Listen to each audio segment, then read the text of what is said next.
Hello everyone, welcome to my channel. This video is about the future tense. Future tense refers to an action which will happen. एक ऐसा काम जो अभी हुआ नहीं है लेकिन आने वाले कल में या थोड़े टाइम के बाद वो कोई जो एक्शन है वो होगा. So this refers to future tense.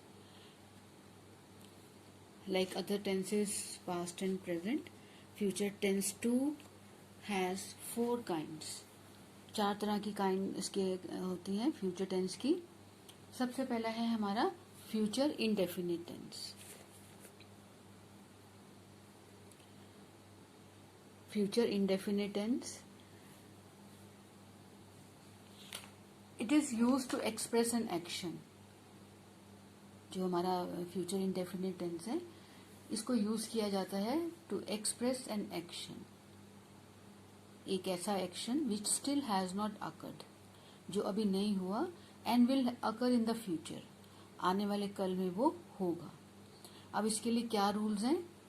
Rules are which are to be followed. सबसे पहले तो हमारा सब्जेक्ट होता है जो वो काम करने वाला है. सब्जेक्ट फॉलोड बाय विल और शेल. सब्जेक्ट होगा, उसके बाद विल और शेल का दोनों में से एक का यूज होगा, और उसके बाद हमारा होगा first form of the verb. So this is the rule for future indefinite tense. And now I give you some examples. My sister.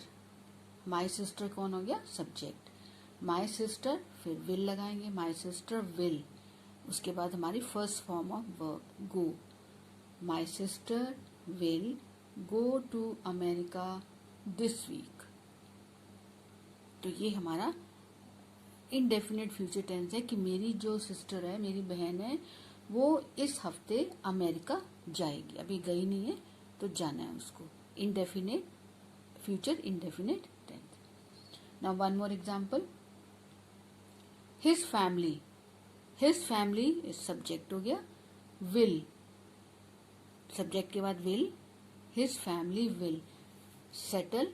Settle जो है हमारी first form of the verb. Will settle in Delhi very soon. उसकी फैमिली बहुत जल्दी दिल्ली में settle हो जाएगी. तो अभी हुई नहीं है लेकिन वो हो जाएंगे. So this is future indefinite tense. Next is future continuous tense. Future continuous tense, it refers to something which will continue in the near future. Which will continue होगा in the near future. अब इसके लिए क्या rules हैं? सबसे पहले हमारा subject होगा.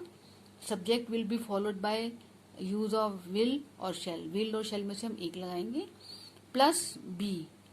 बी लगाने के बाद first form of verb plus ING. Friends, rules are very important. Once you are familiar, once you are acquainted with the rules, it's not that difficult to use them. If you use them correctly, your spoken and written English will come out to be perfect. So follow the rules and use them. अब future continuous tense में हमने कौन कौन से rules follow किए?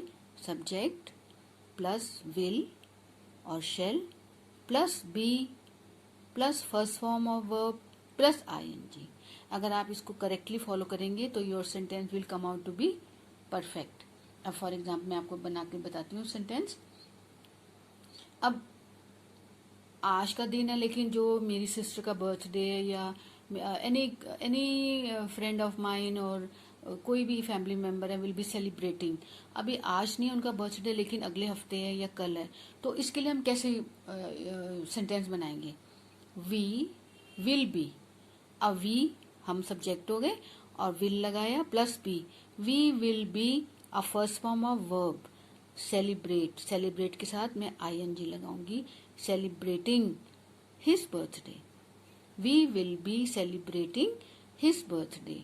अब tomorrow या next week, so whenever birthday is. Now I give you more example.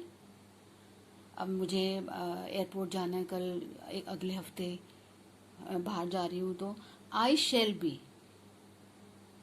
B leaving. I subject हो गया, शेल, फिर बी लगाया, I shall be leave, leave first form होगी और साथ में मैंने आईएनजी लगाया, I shall be leaving for the airport at this time, tomorrow, next day, next week, whatsoever. So I shall, अब जो अब रूल्स हमारे हैं उसको मैंने सबको फॉलो किया। आई shall be leaving for the airport at this time tomorrow. एक ऐसा काम जो कंटिन्यू हो रहा होगा, आप उस टाइम आप जा रहे होंगे, अभी गए नहीं है, कल, परसों, अगले हफ्ते, whenever. तो this is the rule for future continuous tense. Now we have future perfect tense. Future perfect tense refers to an action which will be completed at any specific time. ये एक ऐसे एक्शन को refer करता है कि एक जो हो चुका होगा, अभी शुरू होना है, शुरू होने के बाद वो हो चुका होगा, एट एनी गिवन और स्पेसिफिक टाइम। अब फॉर एग्जाम्पल इसके के लिए क्या रूल्स हैं हमारे, सब्जेक्ट तो होगा सबसे पहले, सब्जेक्ट, फिर यूज ऑफ विल और shall plus have, and then third form of verb. अब मैंने पहले भी आपको एक वीडियो में बताया था कि whenever we use has, have, had, we always use third form of verb. अगर आपने फर्स्ट या सेकंड फॉर्म ऑफ वर्ब लगाई तो आपका सेंटेंस अब बिल्कुल गलत हो जाएगा। तो अब फ्यूचर परफेक्ट टेंस में हम वर्ब की थर्ड फॉर्म लगाएंगे। मैं एग्जांपल देती हूँ आपको। अब वो बाहर रहता है तो उसकी फैमिली आने वाली है, तो वो अपनी फैमिली के आने से पहले वो नया घर खरीद चुका होगा। अब वो फैमिली को कहाँ ठहराएगा, उसकी फैमिली आ रही है, तो ही सब्जेक्ट हो गया, ही के साथ हम विल लगाएंगे, विल, फिर हमारा क्या है, हैव, ही विल हैव। अब थर्ड फॉर्म है वर्ब की, तो खरीदने को हम इंग्लिश में क्या बोलेंगे, बाय। अब बाय जो है हमारी फर्स्ट फॉर्म है, और जो हम इसकी सेकंड और third form, buy, bought, bought. अब थर्ड फॉर्म बॉट है, तो हम क्या लगाएंगे यहाँ पर, he will have bought a new house before his family arrives. He will have bought a new house before his family arrives. Now I give you more example.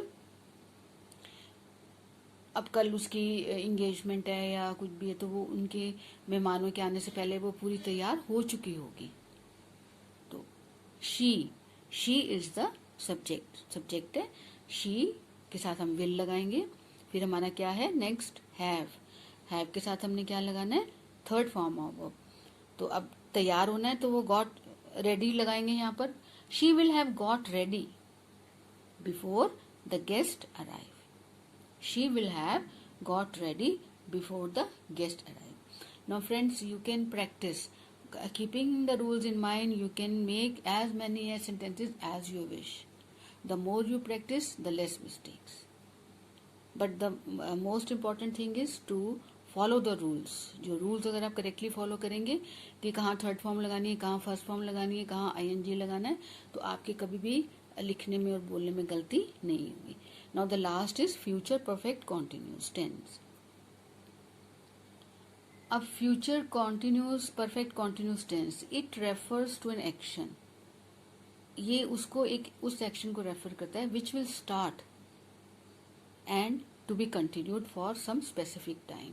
एक ऐसा action, एक ऐसा काम जो शुरू होगा और कंटिन्यू रहेगा कुछ टाइम तक, कुछ घंटे, कुछ दिन, कुछ महीने, कुछ हफ्ते, गिवन स्पेसिफिक टाइम कंटिन्यू रहेगा। और इसके लिए उस टाइम को शो करने के लिए we use since and for. It is very essential and it is mandatory to use since and for in future perfect continuous tense. अब इसके क्या रूल्स हैं, सब्जेक्ट होगा सबसे पहले, फिर विल और शेल, फिर प्लस हैव आएगा और बीन आएगा साथ में, first form of verb, ING लगाएंगे और सिंस एंड फॉर। रूल्स थोड़े ज्यादा हैं बट वंस यू प्रैक्टिस तो कोई भी मुश्किल काम नहीं होता। अब मैं आपको जिसके एग्जाम्पल बताती हूँ कि वो अपनी शादी की तैयारियां कर रही होगी 10-15 दिन तक के लिए, या फिर मेरी मदर को पढ़ाते हुए इतने साल हो चुके होंगे, इस महीने के एंड में या इस साल के एंड में। तो इस तरीके को अभी जो काम शुरू भी हो रहा है और चलेगा भी, तो उसके लिए हम कैसे इसको सेंटेंस बनाएंगे? आप ध्यान से सुनेंगे। बाय टुमारो, कल से। She will have been, she subject हो गया हमारा, शी के साथ विल लगाएंगे, फिर देखो हैव आएगा साथ में, फिर बीन आएगा, और फिर फर्स्ट फॉर्म और प्लस आईएनजी, ये सबको हमने लगाना है। She will have been making, अब मेकिंग, मेक प्लस आईएनजी, ये वर्ब की हमारी फर्स्ट फॉर्म है और मैंने आईएनजी लगाया। She will have been making preparation, तैयारी कर रही होगी, किसके लिए? For her wedding, wedding. अब 10 दिन लगाने हैं, 15 दिन लगाने हैं, फॉर 10 days, फॉर 15 days, मैंने फॉर भी लगाया क्योंकि वो स्पेसिफिक टाइम दिया हुआ है।